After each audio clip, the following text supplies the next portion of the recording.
औज़ुबिल्लाहिमिनश्शैतानिर्रजीम बिस्मिल्लाहिर्रहमानिर्रहीम। ये तारफ़ मुतालिया कुतुब गुनाह से निजात क्यों कर मिल सकती है। हज़रत मसीह मौऊद अलैहिस्सलाम की तसनीफ़ गुनाह से निजात क्यों कर मिल सकती है, ये अहबाब जमात जर्मनी के मुतालिया के लिए इस साल मुकर्रर की गई है। इस रसाले के चंद सफ़ात जो हैं शुरू के, पहले उसका खाकसार शेख अब्दुल मजीद तार पेश कर रहा है। हज़रत मसीह मौऊद अलैहिस्सलाम ने इब्तिदा में जो मज़मून बयान फरमाया वो कुछ इस तरह है कि जिस कदर मादी हालत के रूह से ज़माना में खुदा परस्ती की जगह दुनिया परस्ती ने ले ली है, जिस्मानी और मादी तरक्की के दिलदादा इंसान की इसी कदर रूहानी हालत रूब तनज़्ज़ुल है। गोया मौजूदा तेज़ रफ्तार मादी तरक्की से रूहानियत इस कदर रूब ज़वाल है कि रूहों में बर्दाश्त ही नहीं रही कि वो पाक सच्चाइयों को भी छू सकें। गोया मख्फी तौर पर ज़मीनी मादी कशिश इनको नीचे की तरफ खींच रही है और वो दम बदम एक गड्ढे की तरफ हरकत कर रहे हैं। गोया इस हालत को हम असफला साफलीन कह सकते हैं। आप फरमाते हैं कि रूहानियत रूब तनज़्ज़ुल होने की वजह से इंसानी इस्तेदादों पर ऐसा इनकलाब आ गया है कि वो ऐसी चीज़ों की खूबसूरत तारीफ़ कर रहे हैं जो रूहानियत की नज़र से सख्त मकरूह और बदशक्ल हैं। दुनिया परस्ती मादा परस्ती का दिलदादा हर एक कॉन्शियस ये महसूस कर रहा है कि रूहानियत के ख़िलाफ़ ज़मीनी कशिश इनको नीचे की तरफ ले जा रही है। ज़मीनी कशिशों के बर्बाद कुन असरात का नतीजा है कि एक आलम तबाह हो गया। सचमुच रूब खुदा रुजूए खुदा होने को एक हमाकत समझा जा रहा है। इसका नतीजा साफ ज़ाहिर है कि तमाम नफूस ज़मीन पर हैं, यकलख दुनिया पर सरनगू नज़र आते हैं। अब हज़रत मसीह मौऊद अलैहिस्सलाम के पेश करदा इस रसाला में से चंद सवालात जो उठाए गए हैं उसके सवालात और जवाबात कुछ पेश करने की कोशिश की जा रही है। सवाल, बदी की कुव्वत की कशिशों को कौन सी कशिश रोक सकती है? जवाब, यकीन की कुव्वत। सवाल, ईमान यकीन से आरी इंसान को क्या मामला है इससे? जवाब, ये बदी की पनहाई यानी मख्फी कुव्वत जाज़बा कशिश से वह माजूर और मजबूर हो रहा है। सवाल, दुनिया का कारोबार किस पर चलता है? जवाब, कशिशों पर। सवाल, जिस पहलू पर यकीन की कुव्वत ज़्यादा है। जवाब, दूसरे पहलू की तरफ क्या चीज़ खींचती है? जवाब, यकीन की कुव्वत। सवाल, एक कशिश को कौन सी कशिश रोक सकती है? जवाब, जो इसकी निस्बत ज़्यादा ताकतवर हो। सवाल, ये दुनिया सिफली यानी नफसानी कशिश से मुतासर होकर किस तरफ खींच रही है? जवाब, नीचे की तरफ। फरमाया कि ऐसी सिफली यानी नफसानी हालतों इसका ऊपर की तरफ रुख करना जाए नाउमीदी है।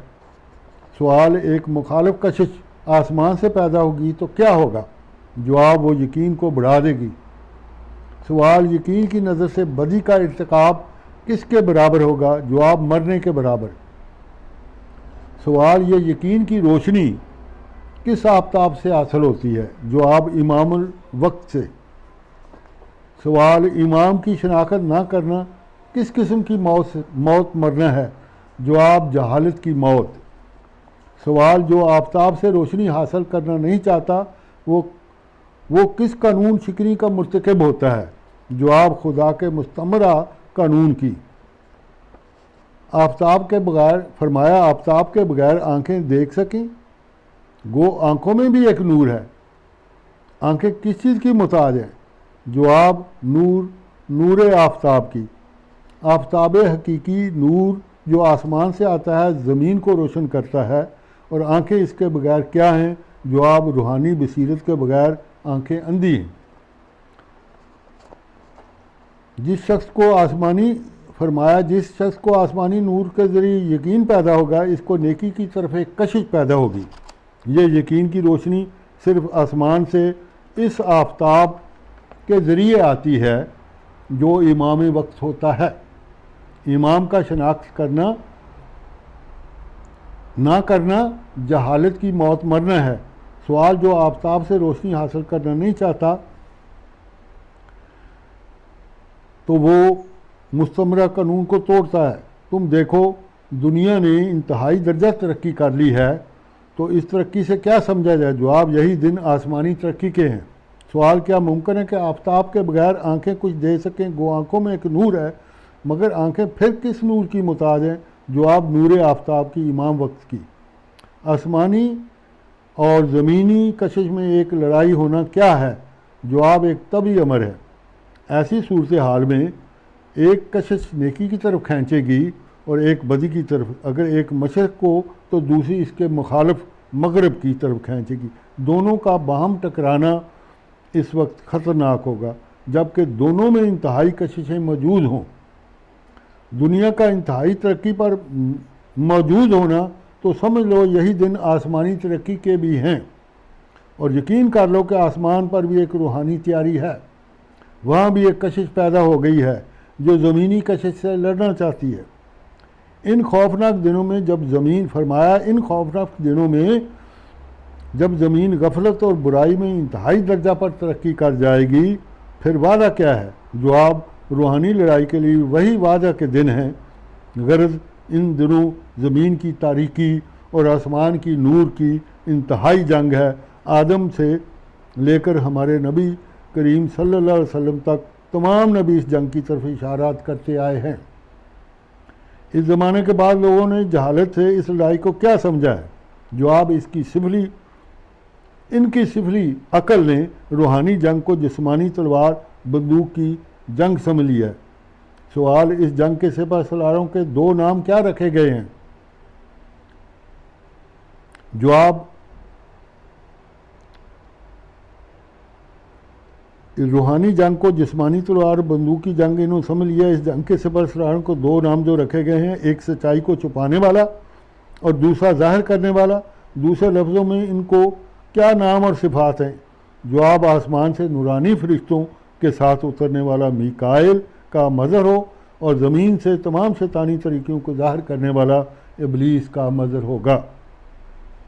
सवाल, ज़मीनी तारीकी के फैलाने वाले लश्करों के मुकाबले पर कौन सी ताकत बयान हुई है?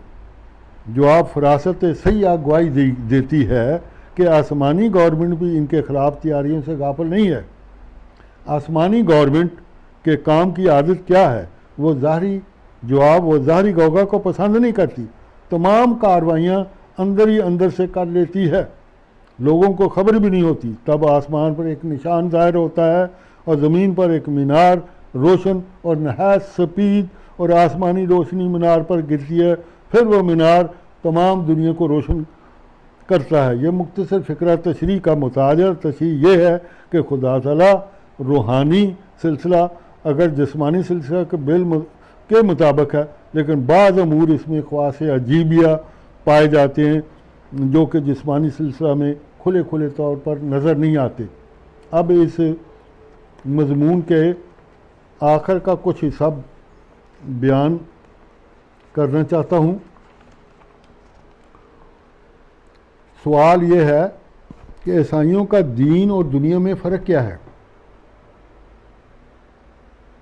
जवाब, दुनिया के कामों में ये ज़हन रसा है ईसाइयों के, यानी खुदा शनासी में ये नकारा है। सवाल, मौजूदा मुसलमानों और ईसाइयों का फ़र्क क्या है? जवाब, मुसलमानों में ऐसे लोग हैं जो बनी नौ इंसान के हकूक़ तलब करते हैं और ईसाइयों में ऐसे लोग हैं जो खुदा के हकूक़ तलब करते हैं। सवाल, जहाद के मसला की गलती ने इनके मुआशरे के अमन को कैसे तबाह करके रख दी, यानी मुसलमानों के मुआशरे को? जवाब, इनको ऐसा सख्त दिल कर दिया कि नूह इंसान की सच्ची मोहब्बत इनके दिलों में नहीं रही। गर्ज नफसानी या जोश शैतानी की वजह से बेगुनाह इंसान का खून करने के लिए तैयार हो जाते हैं। सवाल फिर ईसाइयों को देखते हुए, क्या हम देखते हैं जो उन्होंने खुदा के हकूक़ तलब करने में कोई दकीका उठा नहीं रखा? तो उसका नतीजा इसका फरमाया कि ये एक आजिज़ इंसान को बेहद खुदा बना रखा है, यानी ईसा अलैहिस्सलाम को आजिज़ इंसान को खुदा बनाया। तो खुदा बनाने की इनकी गर्ज क्या थी? जवाब, खून मसीह से गुनाह से पाक होना। अगर गुनाह से पाक होने के लिए यही नुस्खा था कि यीशु के खून से ईमान लाए है, तो क्यों ये नुस्खा अहले यूरोप की दुनिया परस्ती और तरह तरह की नाजायज़ ख्वाहिशात गुनाह से ना सिर्फ ये बाज रख सके इसको इनके नज़रियात, बल्कि नाजायज़ शहवात के गुनाह का जिक्र करना जायज़ शर्म है। मगर इन्होंने शहवात के जिक्र जारी रखा हुआ है, यानी इनकी बेबाकी बेहयाई ने शहवात नफसानी के खुलेआम जिक्र को रवा रखा हुआ है। इनकी शिरक की बदबख्ती गुनाहों की आलूदगी ने खून मसीह का नुस्खा गैर मौसर होने के बावजूद ये नुस्खा अब तक नहीं बदला गया, लेकिन 1900 बरस ला हासिल गुजरने के बाद अब तक ये ख्याल इनके नज़दीक काबिल वक़्त है। सवाल, इनकी उम्मीद ला हासिल है कि खून मसीह पर ईमान लाकर हकीकी निजात अता हो जाएगी। इस नुस्खा के असर के बारे में क्या फरमाया? जवाब, खून मसीह के नुस्खे ने उल्टा असर किया, दावा गलत निकला, गुनाहों से पाक होने का मकसूद हासिल ना हो सका। अब मैं आखिर में इसी मजमून से मुतल्लिक़ हज़रत खलीफातुल मसीह सालिस रहमुल्लाह ताला का एक इक़्तिबास पढ़कर सुनाता हूँ। वो इनकी किताब, वो अरशाद खुतबा था, मसीह अलैहिस्सलाम की सलीबी मौत से निजात, इस किताब से निकाल रहा हूँ।